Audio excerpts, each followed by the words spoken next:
Good day. My name is Patience Kesibonyi Sitloloing, a student from Two Oceans Graduate Institute.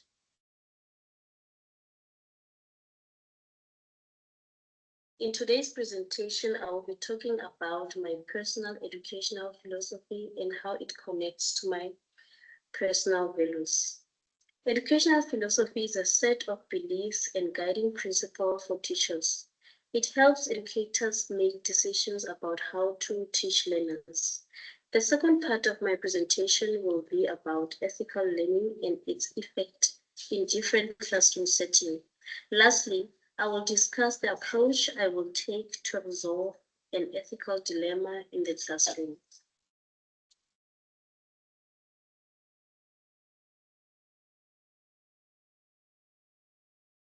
My personal philosophies are existentialism, which means having individual choices, and behavioralism, which means modifying behavior. Existentialism philosophy focuses on individuals' freedom to choose their own purpose in life. My personal educational philosophy is centered around creating a student-centered learning environment that fosters curiosity, creativity, and critical thinking. I believe that every student is unique and deserve a tailored approach to learning that caters to their individual needs and interests. This philosophy does align with my personal value of empathy, creativity, and lifelong learning. By prioritizing student agency and autonomy, I aim to empower learners to take ownership of their education and develop a growth mindset and extend beyond classroom. As an educator, I strive to create safe environment and inclusive space where students feel valued, heard, and encouraged to explore their passion and interest. Behavioralism also aligns with my value of discipline, accountability, and practicality. I believe that clear expectation, consistent reinforcement, and measurable outcomes are essential for effective learning and personal growth.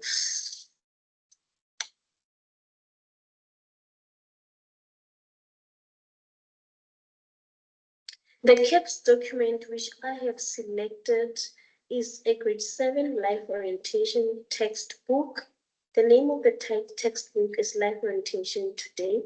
On page 64, the topic is World of Work and the subtopic is Career Field, which is taught in term 2, week 4 to 5. I believe that this topic should be learner-centered because learners in grade 7 already know what they want to be when they grow up. As much as the decision can change in the future, but learners should be allowed to have a conversation about different career fields without interruption. The teacher should only be there to support them and to also correct them there and there, but they should discuss as a group, as learners, what they wish to become in the future so that they can learn more from each other.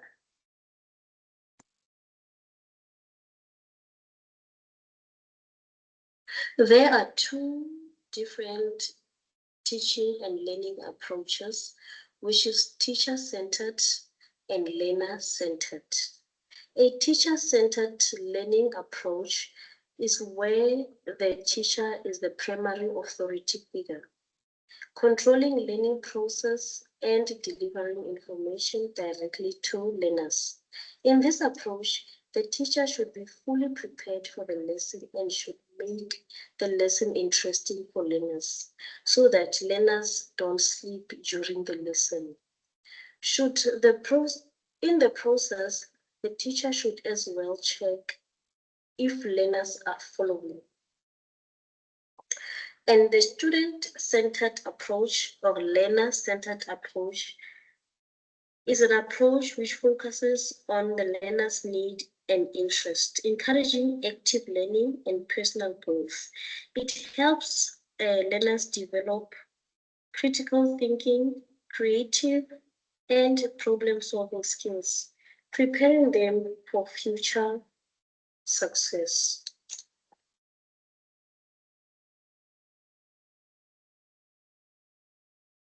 I personally prefer student-centered learning because it helps students develop critical thinking and problem-solving skills. Learners will depend on themselves and not rely on the educator. During COVID-19, learners stayed at home. By that time, it was difficult for learners to adapt to being at home because they're not used to that kind of teaching and learning. So if we teach our learners to be independent, it will be easier in the time when we have crises such as COVID-19.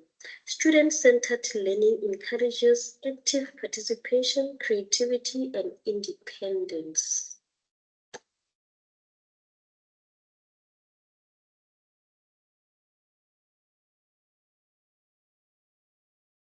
Resolving an ethical dilemma in the classroom. I'm going to give you of a scenario that is possible that could need a teacher to be able to resolve.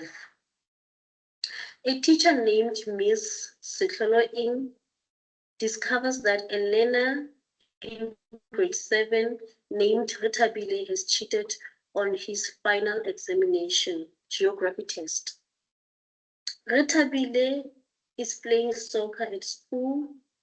Failing the exam could result in him losing his scholarship and being kicked out of the soccer team.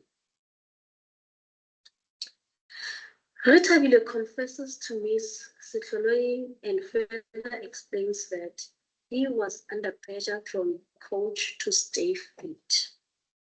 The dilemma here is Miss Sitloloe at this point does not know what to do. She is torn between upholding academic integrity and potentially ruining Ritabile's future prospects, or showing leniency and allowing Ritabile to face the consequences of his action.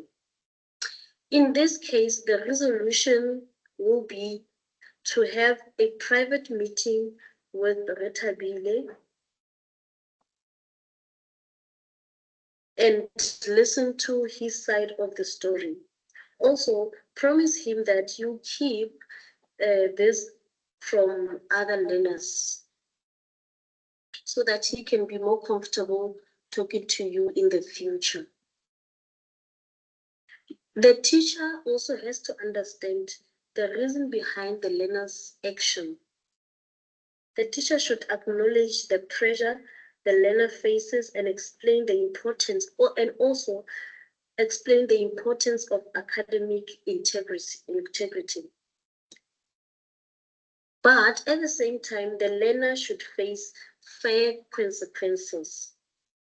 Ms. Sitloleng allows Ritabile to take the supplementary exam and allow him some time to study, but he will be given the same penalty as learners who didn't write the exam without a reason.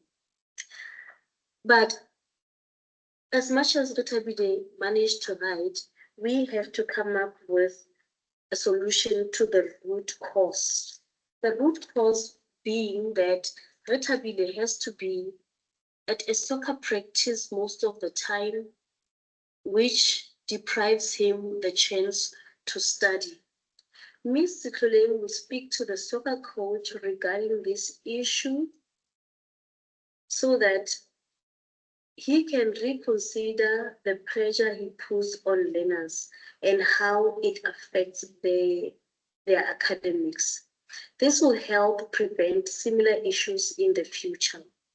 Ms. Sitloleng will have to do a follow-up on this issue to check whether Ritabile is doing well in his school, and he is also able to balance between soccer and school. This will be the end of my